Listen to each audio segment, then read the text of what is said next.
Good afternoon, everyone, and welcome to the Center for Vaccine Preventable Diseases Fireside Chat. My name is Shelley Deeks, and I'm the center's director. Before we begin, I wish to acknowledge this land on which the University of Toronto operates. For thousands of years, it has been the traditional land of the Huron-Wendat, the Seneca, and the Mississaugas of the Credit. Today, this meeting place is still the home to many Indigenous people from across Turtle Island, and we are grateful to have the opportunity to work on this land. For those of you who are joining from elsewhere in Canada, I invite you to reflect on and acknowledge the land on which you live and work. Transparency in research is the key to public trust, so we would like to note the CVPD is supported by the Dalla School of Public Health at the University of Toronto, which funds infrastructure and faculty and staff salaries through a mix of operational funding, grant funding, and donor funding, including funds from vaccine manufacturers. We have a robust set of governance processes at the CVPD to ensure that funding sources do not impact the academic freedom of CVPD members. So today we are very fortunate to have Dr. Shelley Deeks and Dr. Roman Shumsky with us to speak about Canada's COVID-19 vaccine programs, from vaccine procurement to recommendation, and then on to program implementation. And we're holding this fireside chat ahead of National Immunization Awareness Week, which is next week. So this is a great time to reflect on our successes related to immunization, but also to consider all the work that still needs to be done to increase trust in vaccines and to eliminate inequity. So I'm going to formally introduce our two speakers. Dr. Shelley Deeks is the Deputy Chief Medical Officer of Health for the province of Nova Scotia and an Associate Professor in Community Health and Epidemiology at Dalhousie University and at the Dalla School of Public Health at the University of Toronto. She is the chair of Canada's National Advisory Committee on Immunization, or NACI, and is also a member of the World Health Organization's Strategic Advisory Group of Experts, Polio Working Group. She holds fellowships in public health at the Royal College of Physicians and Surgeons of Canada and the Australasian Faculty of Public Health Medicine. She has over 25 years experience as a public health physician and has worked at all levels of the public health system in Canada and at the national level in Australia. Dr. Roman Shumsky is Special Advisor to the Vice Principal of Research and Innovation at McGill University.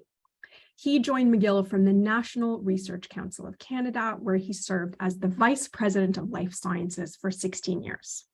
Before that, he worked as a pathologist and then for a life sciences company called MDS Inc. And he was also the founding CEO of Calgary Laboratory Services. From 2020 to 2021, Dr. Shumsky was deployed to the Public Health Agency of Canada to lead their efforts related to vaccine acquisition.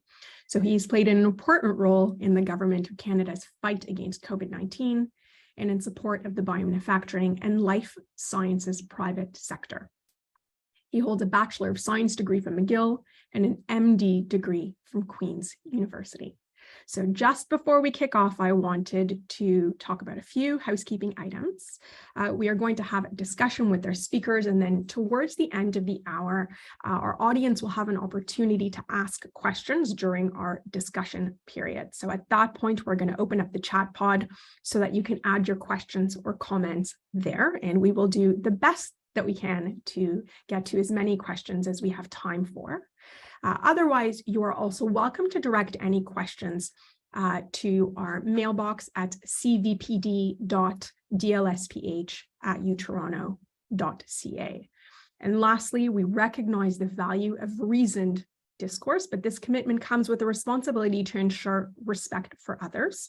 So please ensure that any questions or comments for today's speakers are made respectfully and remain in the spirit of positive academic discussion. And so now we are ready to kick off. During this webinar, we are going to focus on late 2020 and early 2021. So we're going to go back in our minds to where we were. At the time, we were in the midst of our first few pandemic waves, and many of us were locked down, and there was a lot that we still didn't know. At the time, there was very high morbidity and mortality in equity-deserving groups, and also in those who live in long-term care homes. and at the population level, a very, very high susceptibility to infection.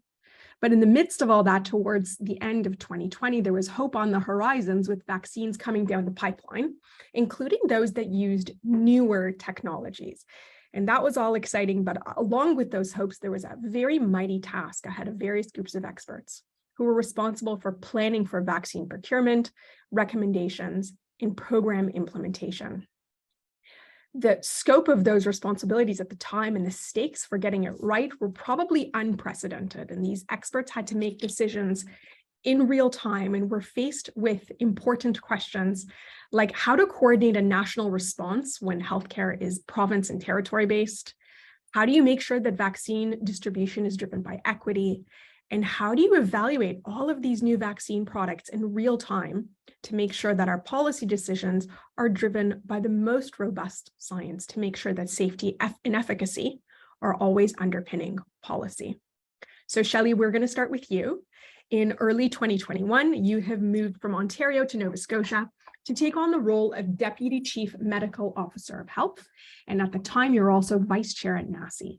So could you help us set the stage for those in our audience who may not be as familiar with the work that is involved in each of those roles? So can you tell us a little bit about how each of those roles really shaped the rollout of COVID vaccines in Canada?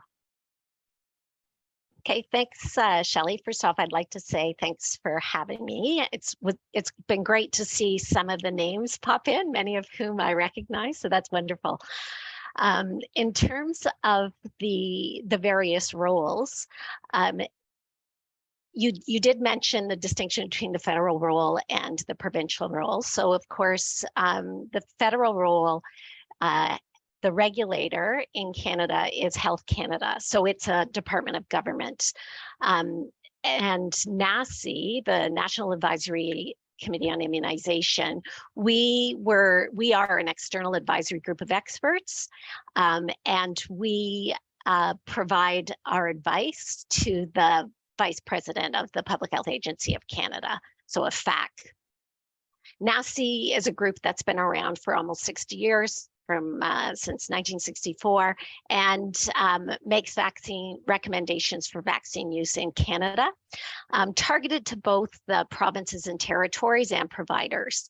And then, as you also mentioned, health is a provincial jurisdiction. So typically it's the provinces who pay for vaccines. However, for COVID, the federal government covered all costs. In terms of NACI, there's 14 members of varied backgrounds from across the country. We typically start to consider vaccines when they're in phase 3 trials, and I laugh because, of course, that was much more advanced and during COVID. We aim to get a statement out, usually within about 6 months of licensure, not on the same day. Pre-COVID, we tended to meet 3 times a year for 2 days and perhaps had maybe 4 to 8 statements a year.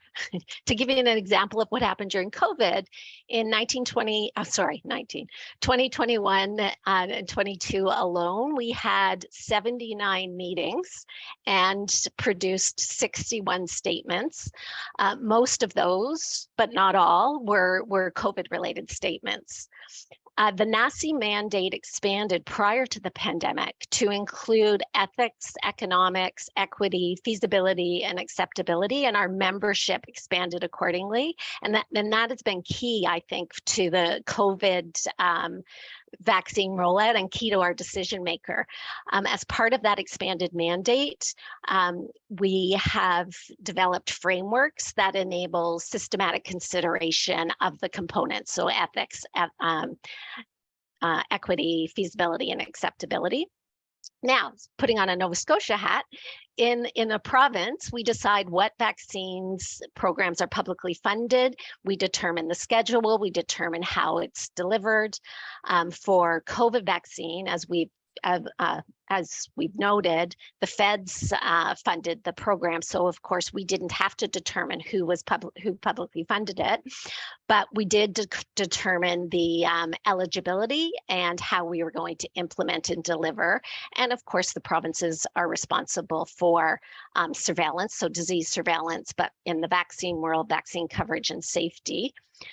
In Nova Scotia, we ended up having a centralized booking system for COVID, which was Can Immunize, which is an Ontario-based company, and our deliverers needed to have that system in order to deliver vaccines. So we had mostly a pharmacy delivered program, and our program was predominantly health, an age-based rollout with some exceptions.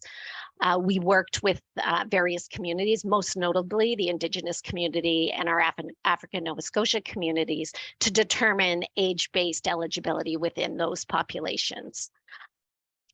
Because we had a centralized booking system here, we needed back-end time for system modification whenever there was changes. So we tended to have a delayed start, which was challenging in Nova Scotia. But once appointments opened, we had an equitable access to vaccines because there was only one route to access vaccines. And because of the system, we were able to generate coverage data extremely quickly. And I think I'll stop there, Shelley.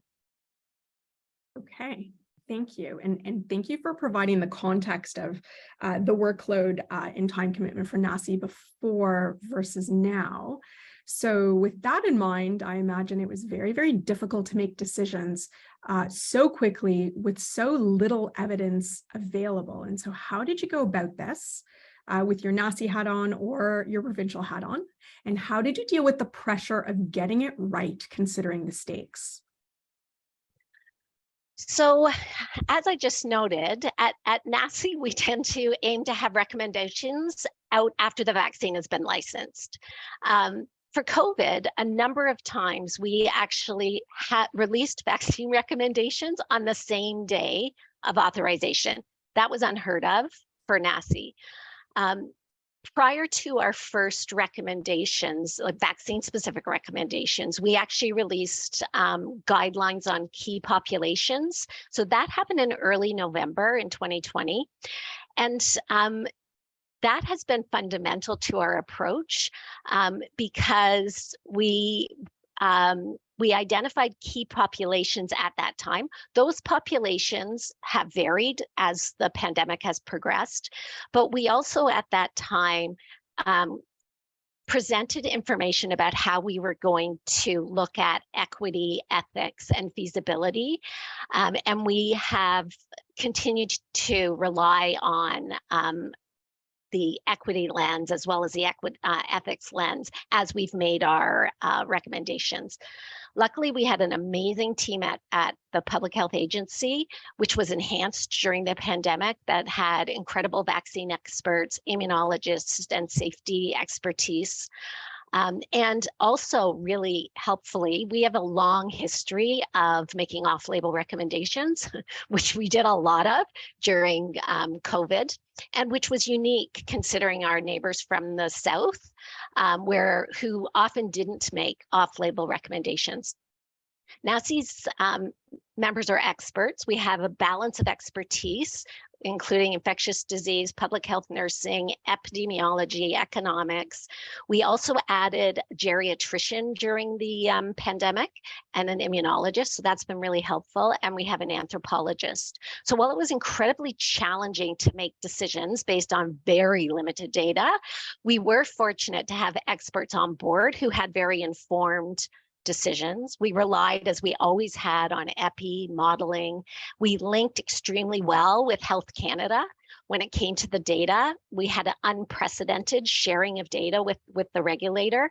And we've linked with researchers in Canada and in the UK, which was really helpful for hearing the evolving evidence, and linked, of course, with other NITAGs. But also, this is COVID vaccine wasn't the first rodeo. There was very important general vaccine principles that we were grounded in, and we grounded our advice on, as I've mentioned, the equity and ethical frameworks.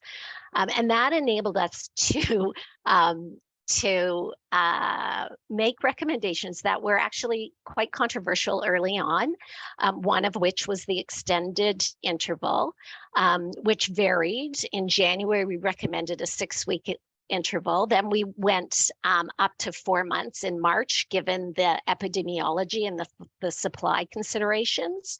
And then by October, we decreased it again to 8 weeks. As I said, this was one of many controversial recommendations, but there were vocal critics for when we issued these recommendations, particularly given that the Americans were keeping to a short interval, and we had we had Canada's chief science advisor who came out against our recommendations. So there was very public criticism of our recommendations.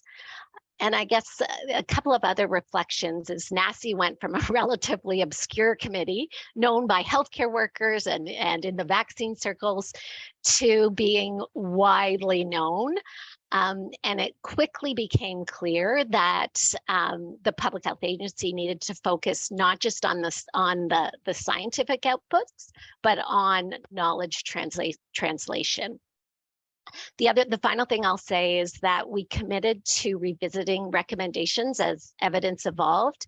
And sometimes that was actually seen in a critical light because people felt we kept changing our mind. But it's actually a reality. If you are making recommendations in a really timely way, you need to, in my opinion, modify those recommendations as the evidence evolves.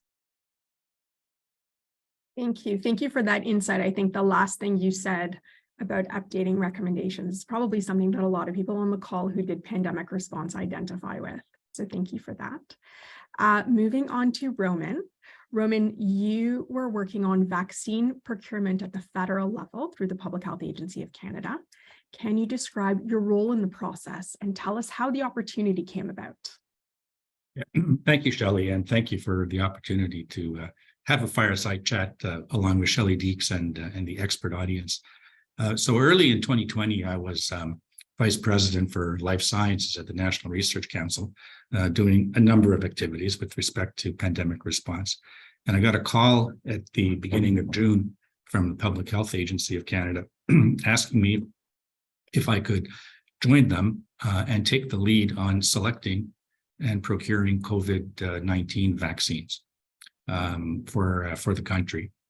And they created a specific position for this opportunity. And the title was Senior Vice President COVID-19 Vaccine Acquisition. So very clear, very concise, very pure mandate. So I said yes. And then I hung up the phone to the extent that you can hang up on MS Teams. You know, you can never hang up on MS Teams. But I hung up the phone and I was sitting there alone in my office and I thought, oh boy, this is daunting. You know, what a task to be given. Because there were a couple of things at the time, and I think you did really well, Shelley, to set the context in what it was like in 2020. And at that point, there was no vaccine. And I think that's a really important point here to know that we undertook and made these commitments to secure access to these vaccines well before they were anywhere close to being a vaccine. Most vaccine development programs fail, right? So that was one. And then the other was the anxiety levels were so high at the time, as we all recall. You know, how would that pandemic unfold? Would it get better? Would it get worse? Will there ever be a vaccine? The record up until that time was taking 5 years to develop a vaccine. Were we going to have to wait 5 years for this one? And then the ongoing financial and social impact was just unimaginable. We were just at the beginning of it. But if you thought forward and extrapolated lockdowns for another year or two, you know, what that would look like. So it was daunting, but I have to say there was a lot of support that built around me and the team I worked with on this. First and foremost, and I have to mention by name, my partner in crime, co-lead, the individual that was instrumental from the procurement side of government an ADM by the name of Ariane Reza. And her and I were the epicenter or the focal point of orchestrating the vaccine procurement and acquisition based on a lot of input and advice. And I could never have done anything close to this without her. We were in two very opposite personalities and made it just a great team to move this file forward. We also had the ADMs from all the various implicated departments that were meeting. Shelley, you were talking about how often, NACI started to pick up their pace. At the peak of this, we were meeting twice a day, every morning and every evening with a group of about 10 or 12 ADMs from all the implicated departments, the purpose of which was to ensure that once these contracts started rolling through, that there were no red flags raised, there were no hiccups, that everyone saw it coming. And we didn't have a delay of, even a day or two because somebody had a question that they had to have answered. So it was organized internally from that perspective. The deputy ministers were meeting a few times a week and updated, not in a siloed fashion at all. It was a very, very strong team environment, I would just have to say. And also just set up in June when I joined was the Vaccine Task Force, which turned out to be an instrumental and critical advisory group for defining the vaccines that we needed to, vaccine candidates that we needed to go after. One of the first things I did when I got this position was I looked at this from the perspective of, well, how do you make things move along quickly? You have to move with alacrity. And key to that is to be able to move money within a budget. So we asked for and obtained a budget that was sufficient to cover ultimately was sufficient to cover the vaccine needs for COVID. And the budget at the time that was put aside was $9 billion, which was put in my cost center. So we had at that point, a single point, the federal government that was going to be procuring the vaccine. The budget was available in a cost center. And there was for me, I would say, fortunate singular focus that the only task at hand was to see that the country got vaccines. That is a pretty big responsibility. You mentioned the Vaccine Task Force. The way that the task force was put together was different than usual in that it had a mix of academics and public servants and industry. Can you tell us a little bit about how it was different from what we usually do in Canada and what those discussions were like? Yeah, I think a lot of aspects were unusual because it was a global crisis, right? And Canada was in the game, looking at what other countries were doing, and how would we be sure that Canada was well served in whatever unfolded going forward. The Vaccine Task Force, as you mentioned, was a very diverse group of very senior and wise people. They had the backgrounds of public health. They had backgrounds in venture capital. I don't know if the audience knows, but venture capitalists are actually really strong technically. There was industry representation from the equipment that goes into manufacturing vaccines to the ex-CEO of Sanofi Canada. And this group, as they gelled and came together, they began to provide advice on, first of all, the urgency that Canada get underway to procure vaccines, and secondly, which ones those should be. And remember, at that time there were no vaccines, so this was quite audacious of them. Actually, what they did was they looked at the list of 200 plus vaccines that were registered at the WHO and started culling through that list and picked a subset of companies and technologies that they thought were interesting. And they would actually meet with the proponents of these companies and these technologies. They would meet with other international experts and local and Canadian experts and put together ultimately a strategy for which vaccine candidates, which science appeared to show promise. And they selected 2 mRNA candidates. We all know these now, so I won't have to go through all the names. 2 viral vectors, 1 virus-like particle, which was the Medicago, and 2 protein subunit. And the notion behind that was that, if you took technologies like protein subunit, they were tried and true, comfortable. Public health officials would be very at ease, with that technology. And that was kind of the popular one at the time. And then the bolder ones were venturing into the viral vector and then the mRNA, which had never been deployed at this kind of a scale. And the advice to the government was to set up contracts and to get into a relationship with these companies right away. Now, again, to speed things up, the procurement arm had emergency contracting authority, so they were able to go straight after these companies without having to go through a tendering process, which of course would have added complexity and time, and gave us the advantage of being at the table with these companies very early in the game and saying, look, we're interested in when you have a vaccine, if it gets authorized by Health Canada, we're ready to procure that from you, and let's do the advanced purchase agreement at the moment. So we did that and developed in 2020, right through to the fall of 2020, secured the contracts for those 7 companies.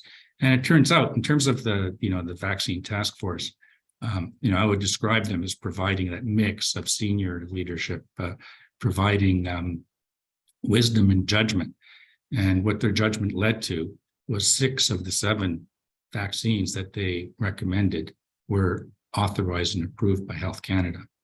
So that was, I would say, a better performance than I was anticipating. My understanding was that the failure rates for vaccine development is higher than that, but they picked very well. And so that's how we ended up with the menu that we had. Thank you, Roman. Yeah, I think that's a very good success rate, especially since you had a little more than a crystal ball at the very beginning. So we talked a little bit about how usually provinces and territories procure vaccines, but during the pandemic, they were procured federally. So looking back, what do each of you see as disadvantages and advantages of shifting that responsibility to a federal agency? And Shelley, we're going to start with you. Okay, thanks, Shelley. In terms of NACI, the who procured really didn't impact us, although for our processes, we didn't consider economics in any of our analyses, which was really helpful. At a provincial level, the fact that the feds procured meant that it simplified the process in the provinces and territories. We didn't have to budget for vaccines, and it likely allowed for a quicker response, a quicker rollout. There was an opportunity with the federal procurement to ensure alignment across the country if the feds actually paid for the vaccine, particularly given that we had recommendations from NACI coming centrally.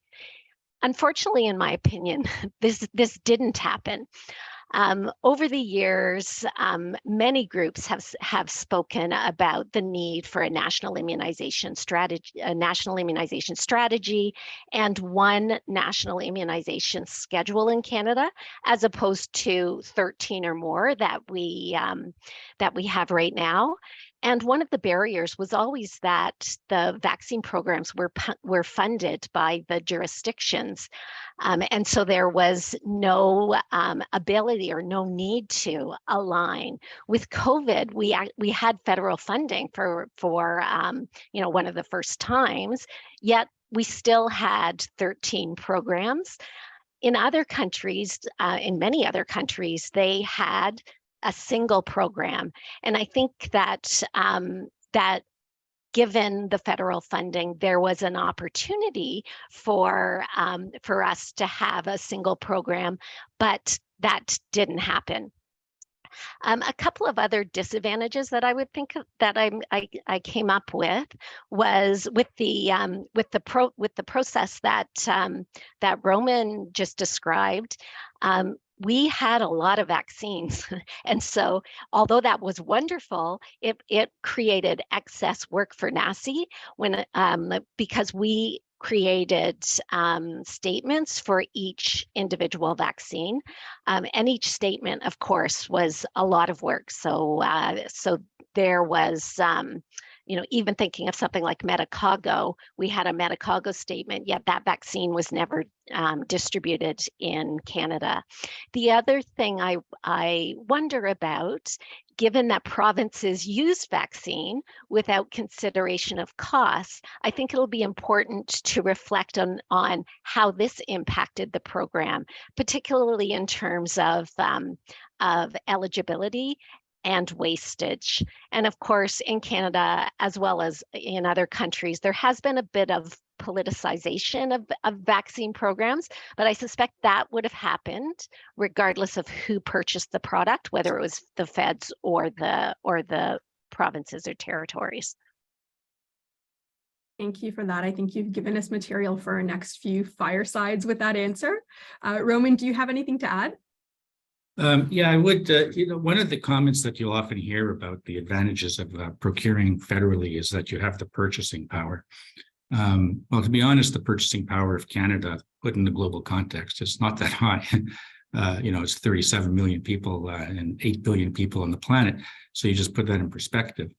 But what it did give was preservation of executive bandwidth, is the way I would put it. So I can say that in practice, working with these companies, what they were dealing with was a task to possibly vaccinate billions of people.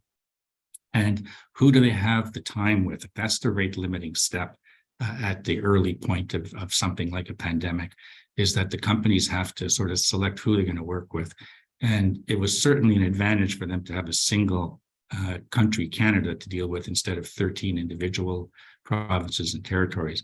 So I think that actually, again, saves time and gets you into the door earlier. In terms of the disadvantage, there's a risk that when you go about it the way we did, that you might have ended up with a vaccine missing off the list that a province or a territory would have preferred. And I don't believe that happened in this case. I mean, the analogy I used as I was going through this was that my job was to put a handful of vaccines into the medicine cabinet, and then it was up to the provincial authorities and medical experts to pick and choose which ones they would use and how they would use it and what their protocols would be and so on. So kind of my responsibility was at that point of filling the fridge. I think it worked on this occasion, but I would say that's a theoretical risk, is that you end up leaving something off the list that someone would have wanted. Right. Thank you very much for that insight. I'm looking at the time. We have about 15 minutes left. I'm going to see what questions we can get through before we open up the chat. Roman, the next question is to you. As I think we all know, the pandemic exposed some gaps in local Canadian manufacturing for vaccines, and we ended up having to import our vaccine doses. Can you tell us a little bit about the challenges associated with that as you were trying to get supply to Canada? Yeah, and given the time, I'll try to move quickly on this. So it became clear as we started talking to these companies, we asked each and every single one of them, would you be able to do the manufacturing in Canada? Could you transfer the technology to some group in Canada? Or could you at least do fill and finish of the vaccines within Canada? Each of them went off and did their due diligence and came back and said, no, I can't. And it didn't find what they would deem suitable for themselves to accept as a risk to have that done in Canada. And again, here, just on the, talked about executive bandwidth before. One thing to realize, even the largest companies, they only have a handful of core technical experts that can do a technology transfer. So they, again, are into this technical expert bandwidth issue. And where are they going to put their time and effort for subcontracting or licensing out? So that exposed, quite dramatically that Canada did not have enough biomanufacturing capacity. Now, very quickly, there's a lesson learned is that you need to have that in place before you have another pandemic. But also, I want to underscore that the government has made a number of investments along the lines of improving that. So there's the building of the Biologics Manufacturing Center, a population scale vaccine manufacturing at the NRC that has been spun out as a not-for-profit. There were investments in companies like BioVectra and CABS and Sanofi and others to expand their manufacturing capacity in Canada. That's underway. And now, a few years later, we have companies like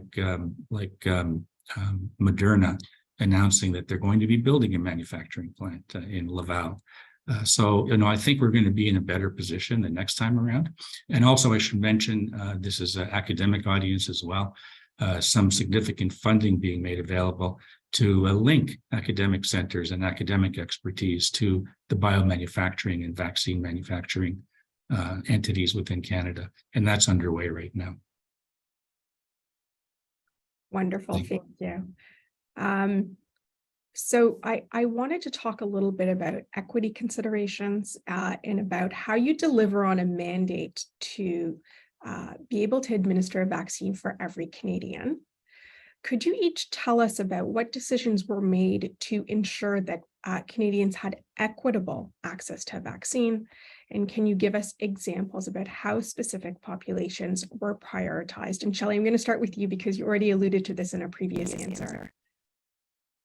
Okay, thanks, Shelley. One of the things that I did allude to earlier was the extended interval, and part of the reason that NACI did recommend an extended interval was so that more Canadians could get vaccinated with a first dose prior to a smaller subset of Canadians getting access to a second dose. So I've already talked about that issue. I've also talked about how we identified priority populations. So we identified them early on, and then we modified as the pandemic progressed. We relied heavily on our equity framework, and FAC also continually consulted with their public health ethics group, and the advice from that group was continually brought back to NACI. Of course, we also relied on EPI and other data, looking at populations who were impacted by severe disease. And initially, in thinking back to November, our priority groups were really those at high risk of severe disease. They were kind of the traditional priority groups. And then the equity framework was used to identify populations at risk with intersecting risk factors rather than the traditional medical model. And quite early on, so in February, we included as a high priority group adults in racialized and marginalized communities disproportionately affected by COVID-19.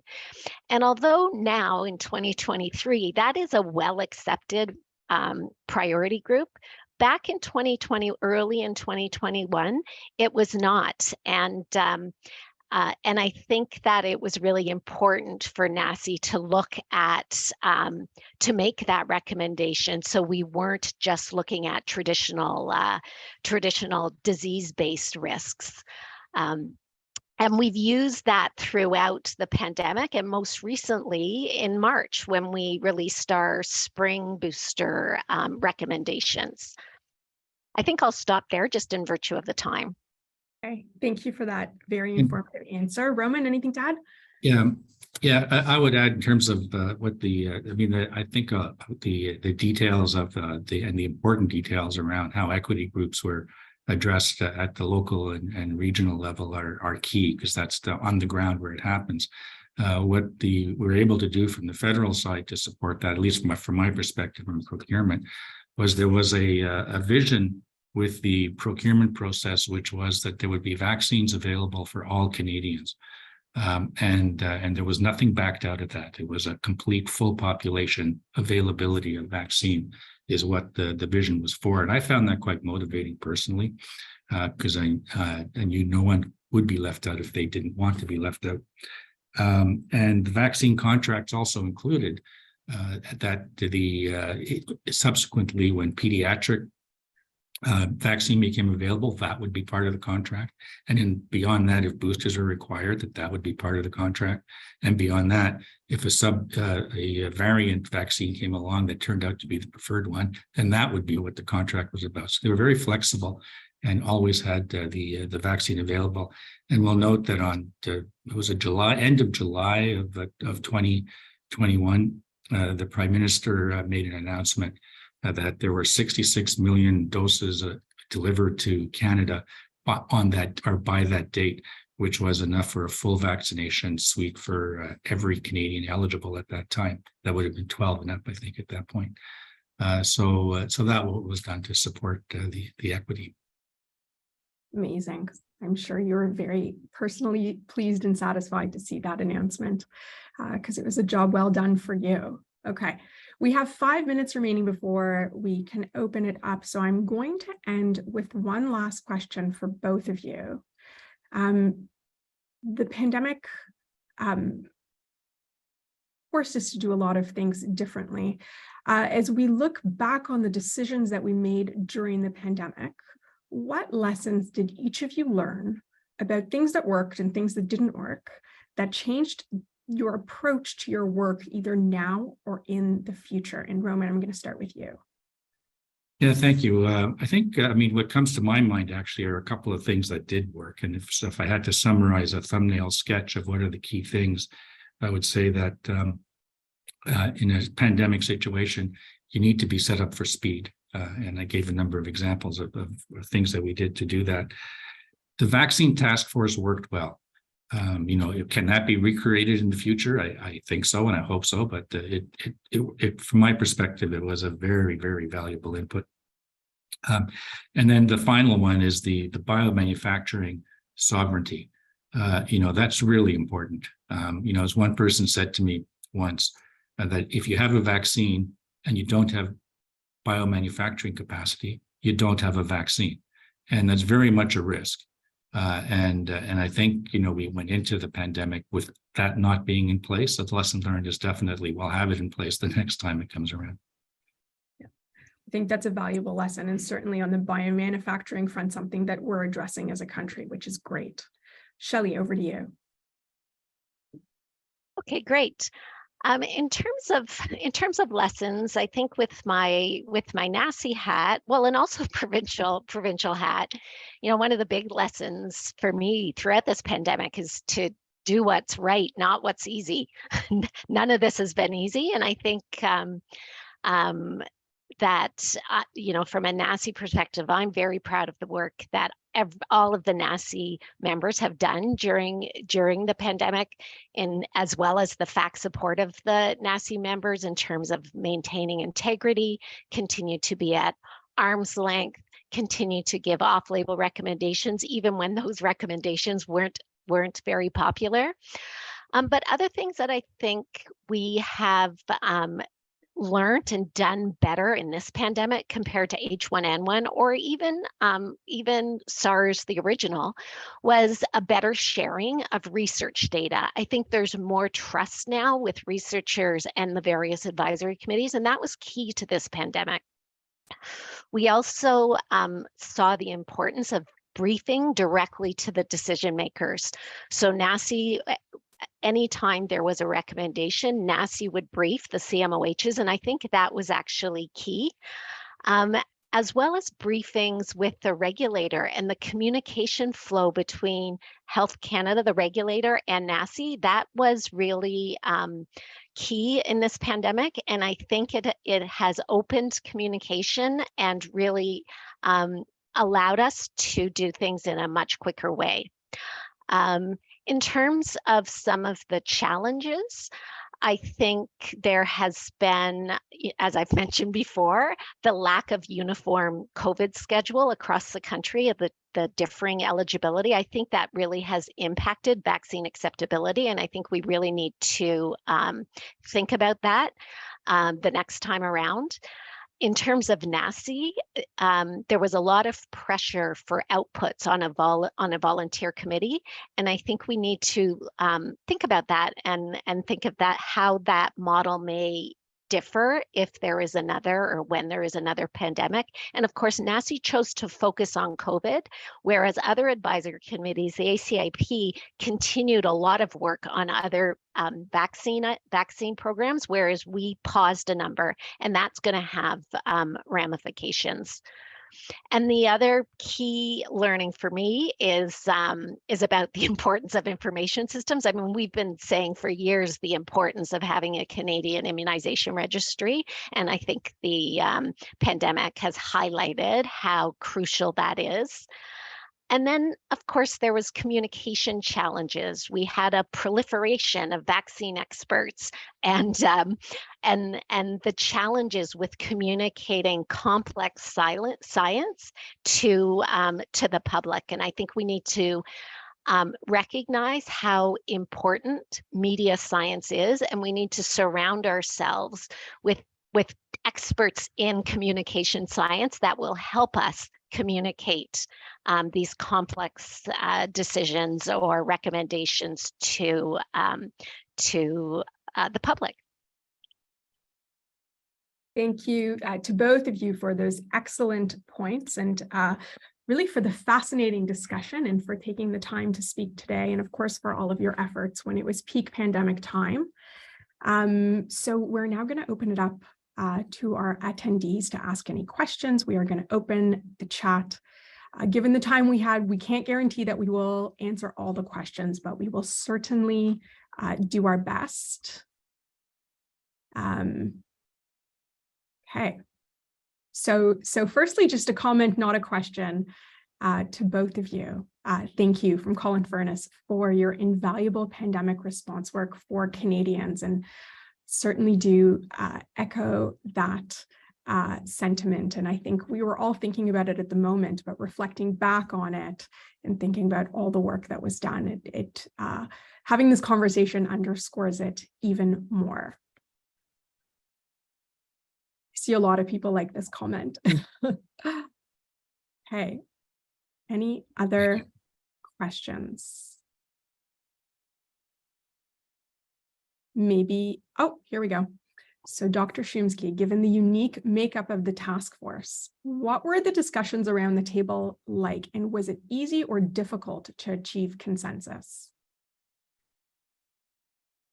Well, so the vaccine task force was a group that was advisory to the minister, and so their reporting went directly there. For what it's worth, my experience is that for the meetings that I would be a participant in, that the debate was vigorous. You would actually see individuals change their mind after they listened to their colleagues or listened to an expert come in and speak to them.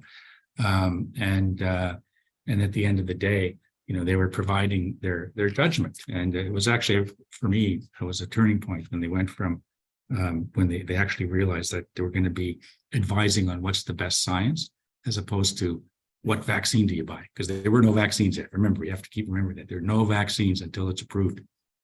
And so that was very, very helpful. And I found it inspiring to be part of that action. Amazing. I think it's actually nice to hear that people didn't agree right away, because that's how you make sure that the good conversations are had that we need to have.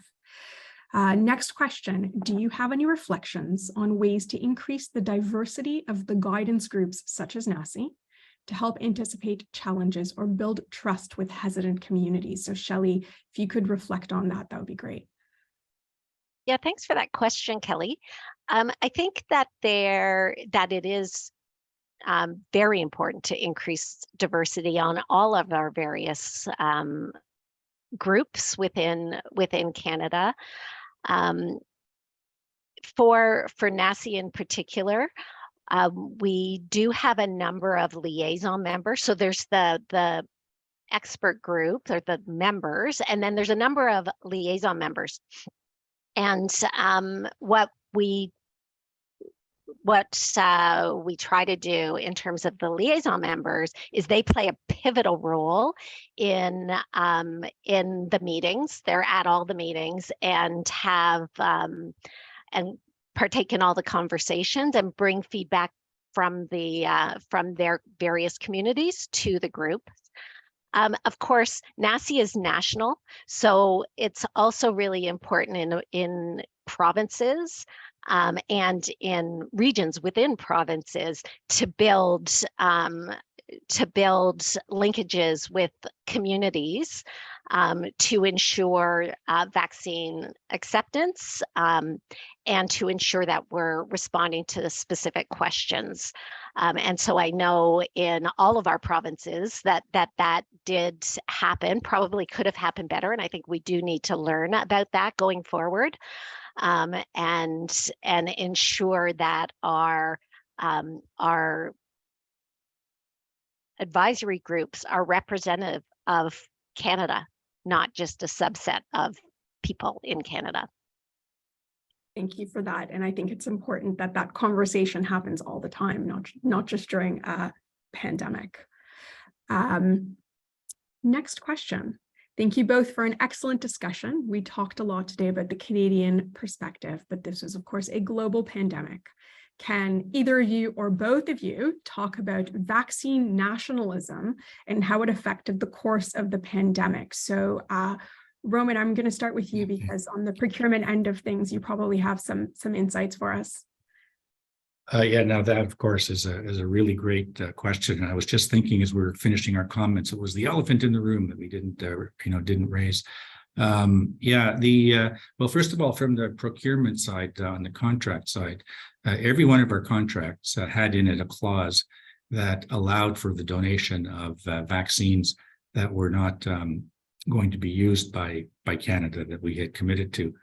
And as many of you would know, if you've read the Auditor General's report, her commentary was basically that yes, we succeeded at getting vaccines, and B, we were not did not perform as well as we could have in terms of distributing the vaccines that we weren't using. So that's one part. And in terms of how should it work, I mean, it's not something that I feel that you can do on your own from Canada. It really requires a global consensus and getting together of the companies as well as the countries in terms of how you're going to have equitable distribution of a vaccine. I mean, ideally, for me as put on my scientific hat, you erase all borders, and I think to myself, during a pandemic, we should all be friendly and helpful to each other and just share scientific information and give that vaccine to the first people that really need it the most, that are going to have the biggest impact, and do exactly the pure right thing. In practice, that did not happen. Maybe it was better this time than previous pandemics, but it didn't happen. And vaccine nationalism was real. It was publicly known that, Trump at one point, the Trump administration declared that no vaccines would be leaving the USA until every American that wanted a vaccine got one. And so there was a block coming. And now we managed through that by, preferring a European source of manufacturing during that window of time and so on. But so we worked out okay this time, but it might not the next time. So I think there's a challenge there still to be worked out by the community.